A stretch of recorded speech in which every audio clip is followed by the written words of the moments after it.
With reliable supply chains and strong regional ties, Canadian retailers are now becoming the Once considered a secondary player, Canada's retail sector is now securing key positions. Do when even your brands start getting rejected.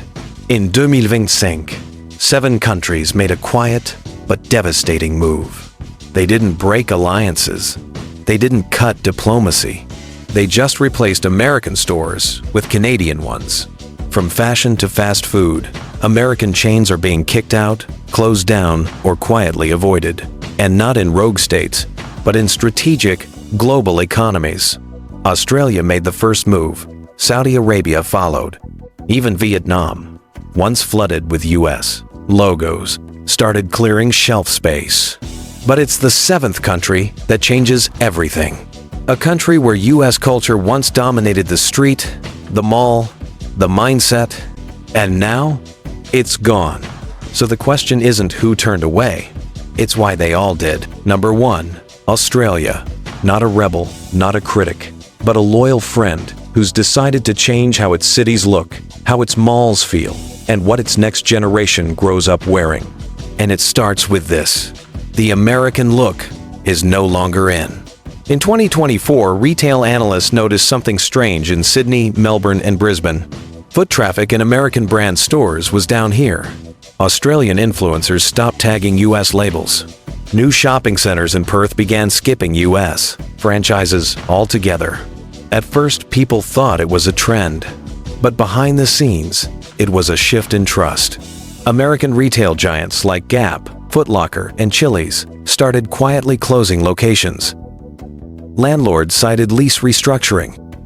But retail consultants knew better. US brands aren't being pushed out. They're being replaced. By who? Canadian companies.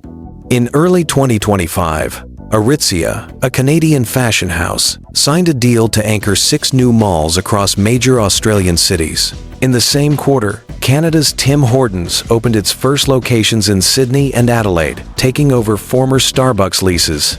But the biggest change?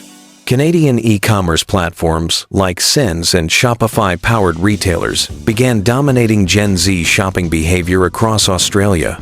Why? Because US retail culture had become synonymous with instability, massive layoffs, woke versus corporate culture wars, increasing prices with decreasing service. Meanwhile, Canadian brands position themselves differently: quiet, sustainable, culturally neutral, and most importantly, reliable. And Australians noticed. In a 2025 consumer sentiment survey, 64% of respondents aged 18-35 said they trust Canadian brands more than American ones when it comes to quality and ethics. That may sound soft, but it's powerful.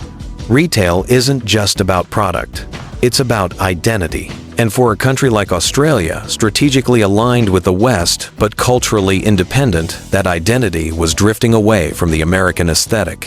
One retail developer in Melbourne summed it up: Canadian brands don't try to tell you who to be. They just fit in, and that's what customers want now. And the data confirms it. Canadian retail footprint in Australia up plus 37% in 12 months. American retail closures up plus 24% in the same period. Multiple US franchises including Victoria's Secret and Forever 21 were not renewed by major Australian developers. Even department stores started shifting. David Jones and Meyer began cutting shelf space for American clothing lines and expanding Canadian-designed home goods. And here's the twist. Australia didn't do this for politics. They did it because the vibe changed. Canada understood the moment. America missed it. Number 2, Singapore, where fashion is sharp, malls are polished, and every square foot of retail space speaks to regional influence. And yet, in 2025, something subtle but powerful began to shift. For years, Singapore was the Asian showroom for American brands. Levi's, Calvin Klein, and Abercrombie ruled Orchard Road. Starbucks, Shake Shack, and Bath & Body Works packed the downtown core. American malls like Marina Bay Sands were seen as global gold standards. But not anymore. In Q1 of 2025, multiple U.S. retailers began exiting prime Singapore locations, not because they weren't profitable, but because their foot traffic had collapsed. Who replaced them? Canadian names. It started with Aritzia and Lululemon, opening flagship stores in high-end complexes like Ion Orchard and Raffles City. Within weeks, Roots, a Canadian heritage lifestyle brand, launched limited pop-ups and sold out nearly every collection. Why the shift? Singaporeans didn't rebel against U.S. brands. They just got tired of them. American retail came with loud branding, cultural baggage, skyrocketing prices disconnected from local values. In contrast, Canadian brands arrived understated, Zevernind, sleek high, as was present, globally conscious, and critically, non-political. In Singapore's post-pandemic luxury culture, this mattered. The younger class of high-income professionals now favored minimalist cuts, eco-certification, Asian-inclusive sizing, subtle overstatements, and Canadian retailers delivered exactly that, with none of the geopolitical complications that came from buying American. In a March 2025 survey by Singapore Retail Weekly, 62% of Gen Z respondents said they associated Canadian brands with balance, calm, and authenticity, compared to just 21% for US brands. That perception became purchasing power. Even local retailers began adapting. Luxury department store Tangs tripled its orders of Canada-based designers Want. E-commerce platform Zalora launched a Canada collection front page and report interlace. TikTok influencers began calling the trend Frostcore Canada-inspired chill aesthetics. Meanwhile, American giants struggled to adapt. Hollister closed 2 Singapore branches. Victoria's Secret began heavy discounting. Even Apple saw slippage in brand intimacy metrics. And it wasn't just fashion. Canadian bookstore chain Indigo launched a digital-first reading platform for Southeast Asia, integrating with Singapore's national library system and beating out Amazon's Kindle in adoption among students. This wasn't just a style preference. It was a soft power transition. In the past, dressing like an American meant you were global.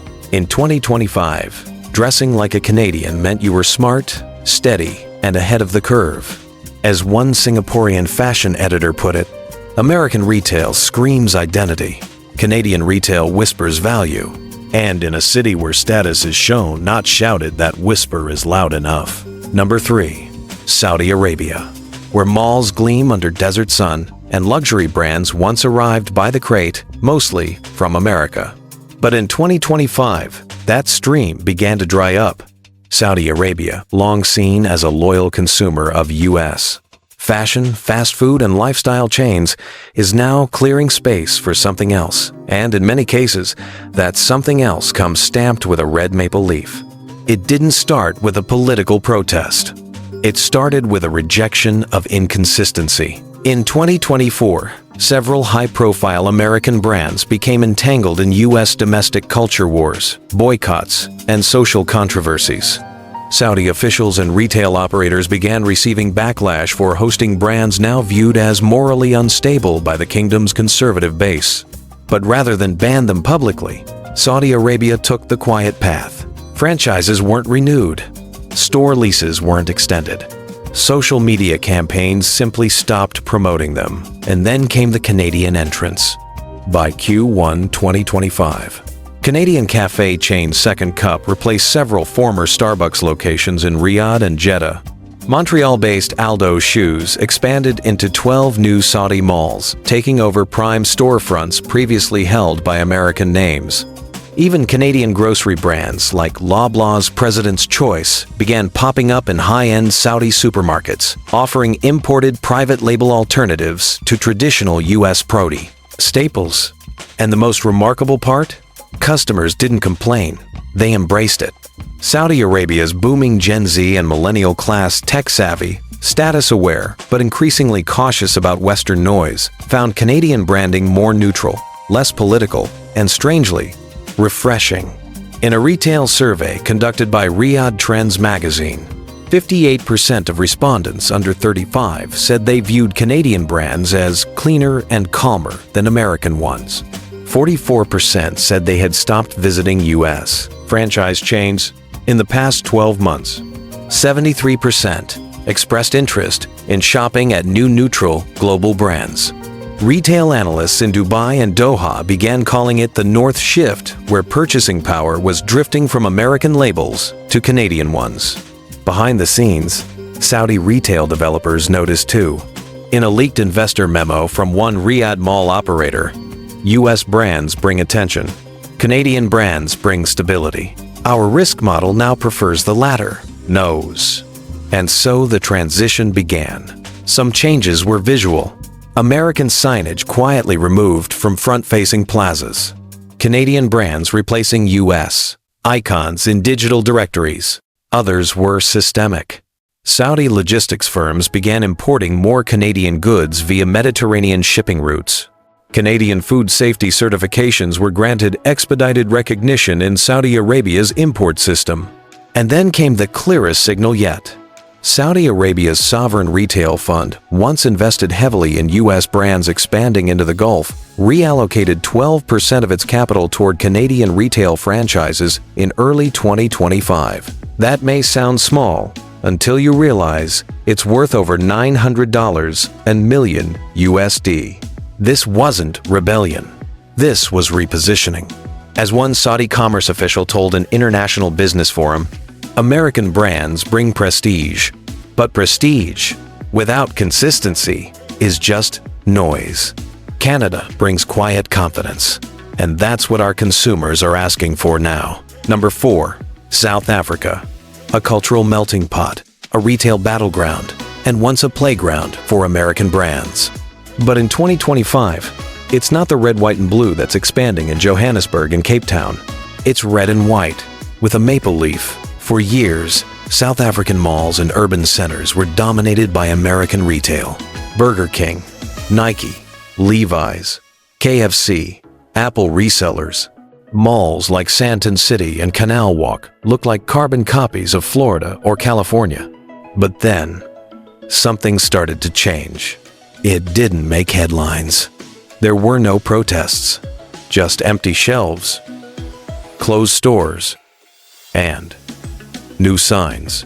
Canadian signs. By early 2025, Tim Hortons opened 5 new outlets in Cape Town alone.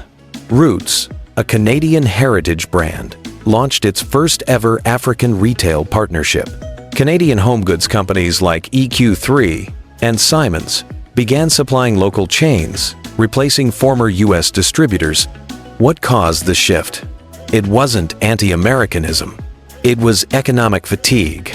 South African retailers began to complain that U.S. brands were too expensive, too inconsistent, and too slow to adapt to local needs. Currency volatility made U.S. inventory contracts risky. Customs delays tied to U.S. export regulations slowed restocking. Local franchise owners felt dictated to, not supported. Canada, on the other hand, approached differently. They didn't overpromise. They asked questions. And most importantly, they delivered. Through a quiet set of bilateral business development grants signed in late 2024, Canadian retail franchises were incentivized to localize faster. Accept rand-based contracts. Integrate African payment platforms like SnapScan. Use regional shipping hubs instead of U.S. cross-docking. The result? Canadian brands arrived faster, cheaper, and with fewer strings attached. And South African consumers noticed. In a January 2025 poll conducted by Retail Insight Africa, 49% of urban Gen Z shoppers said they were actively exploring Canadian brands. Only 28% said they trusted American franchises to stay consistent over time. Nearly 60% of surveyed shoppers linked Canada with honesty and value. And here's what makes it more strategic. South Africa isn't just one country. It's the gateway to the African continent. Already, regional trade groups are modeling new retail frameworks using the South Africa-Canada cooperation model, not the legacy U.S.-Africa system. Even payment gateways like Yoko began integrating Canadian-based e-commerce platforms faster than US ones due to lower regulatory hurdles. Then came the breaking point. In March 2025, a major South African department store chain canceled renewal contracts with 3 US SEC apparel brands and signed exclusive regional rights with 2 Canadian labels instead. And in a quiet press release, they explained why. We no longer want big voices. We want steady partners. Canada offered consistency. That's what our customers value now. For the first time, American brands weren't just losing the sale. They were losing the market logic. Number 5. Brazil. The largest economy in Latin America, and once a playground for American consumer giants. For decades, São Paulo's flagship malls looked like they were lifted straight from Los Angeles. Nike, Gap, Walmart, Pizza Hut, McDonald's. The red, white, and blue logos were everywhere. But then, in early 2025, something changed. On a humid February morning in São Paulo's shopping El Dorado, employees quietly removed the signage of 3 major U.S. fashion retailers without ceremony, without notice. In their place, clean white banners with minimalist design and a small red maple leaf. The brands? Frank & Oak, a Canadian eco-fashion startup. RWCO, a Montreal-based casual wear label. And a retail tech pop-up from Shopify promoting locally made Canadian-Brazilian collaborations. So what happened? Brazil didn't suddenly cancel American brands. They simply got tired of being ignored. US. Companies treated Brazil like a side market, rolling out global campaigns late, offering outdated collections, and rarely responding to local consumer shifts. Meanwhile, Canadian firms did something radical. They listened. In 2024, a joint Canadian-Brazilian retail summit laid the foundation for a quiet shift. Key agreements focused on revenue sharing with Brazilian producers, localized fashion lines adapted to tropical climate real sustainability, not just slogans. Canadian labels promised to co-invest in Brazilian textile supply chains. And that promise resonated. One executive from Brazil's Ministry of Commerce said, "American retail tells you what to wear. Canadian retail asks you what you need." That wasn't just marketing. It translated into action. By March 2025, over Madiam, US, retail locations across Brazil had either closed or rebranded under Canadian franchises. New Canadian logistics hubs opened in Recife and Porto Alegre, reducing delivery times to under 5 days. Even Maple Leaf Foods, Canada's top food conglomerate, began stocking Brazilian supermarkets with locally tailored frozen meals. And for the first time in decades, Brazilian influencers on Instagram and TikTok started tagging number Made in Canada instead of number Made in USA. One viral post showed a fashion haul entirely composed of Canadian brands. The caption? "Feels premium. Looks chill. No politics. Canada, where have you been?" But this isn't just about brands. Behind the scenes, Brazil's retail and e-commerce ecosystems are being rewired. Canadian payment partners like Lightspeed and Klarna Canada are offering Brazilian SMEs better transaction rates than their US counterparts. And Shopify? Their Portuguese-language e-commerce training program exploded in popularity, becoming the most used foreign platform for Brazilian sellers by mid-2025. Even in television, Netflix's dominance is quietly being challenged by Crave Canada, which just signed a multi-content agreement with Globo, Brazil's largest network. Step by step, aisle by aisle, app by app, Canada is replacing the US without a fight. Number 6. France. The world's fashion capital, the cradle of haute couture, and the barometer of luxury taste. For decades, American brands worked hard to earn their space here. From the flagship Ralph Lauren store on Boulevard Saint-Germain to the ever-present Apple banners in the Marais, even Starbucks managed to stake its claim on French cafe culture barely. But in early 2025, the climate shifted. The announcement came without warning. The Galeries Lafayette Group, one of France's most iconic department store chains, declared it would terminate over 30 contracts with American fashion labels, citing lack of cultural resonance. and overdependence on external supply chains.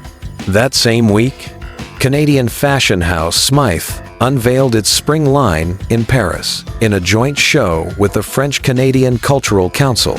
And it wasn't just one label. Frank and Oak, Aritzia, Reigning Champ, and Naked and Famous Denim all began appearing on French runways, magazines, and storefronts. But why the sudden shift? French buyers and designers cited 3 reasons. 1. Sustainability fatigue. US brands talked ESG, but rarely met EU carbon benchmarks. 2. Cultural mismatch. American fast fashion clashed with France's artisanal, timeless style. 3. Geopolitical strain. French policymakers increasingly voiced frustration with US trade, leverage, and tech dominance. Canada, by contrast, showed up with quiet competence. Canadian designers worked with, not over, French sensibilities. Their garments used organic cotton from Europe, partnered with French ateliers, and marketed to the French ethos of elegance over volume. And the French public responded. In a February 2025 YouGov poll, 58% of Parisians aged 25-45 said they were more open to Canadian fashion than American alternatives.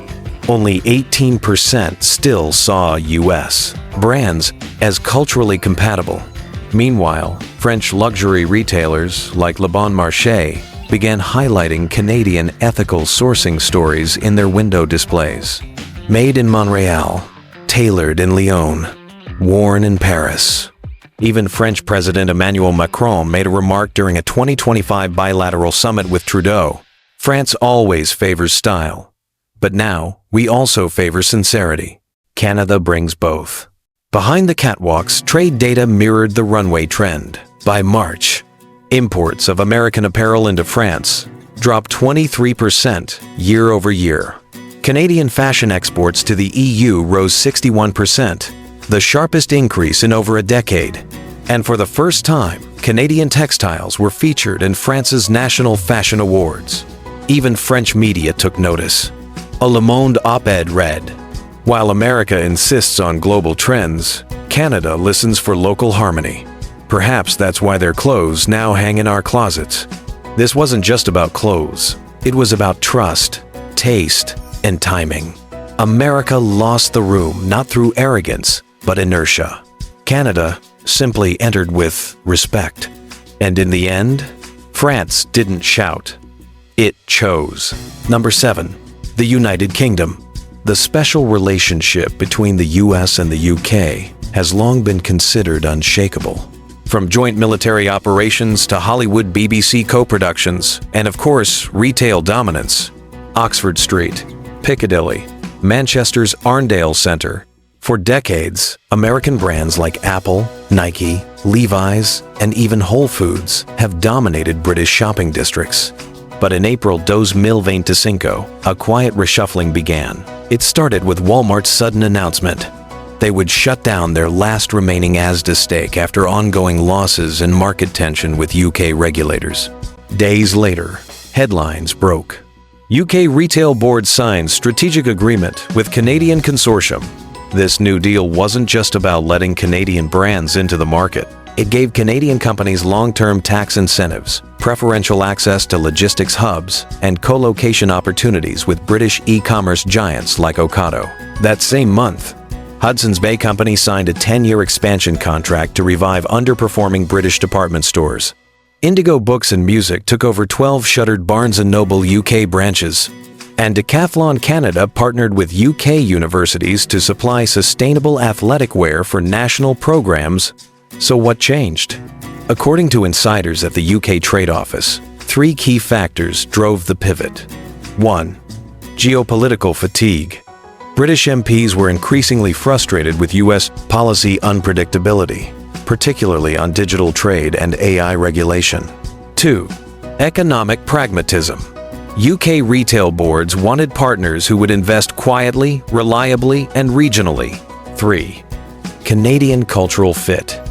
With shared Commonwealth history and English language synergy, Canadian firms were simply easier to integrate. One MP put it this way in a press interview: "America wants loyalty. Canada offers compatibility." And it showed.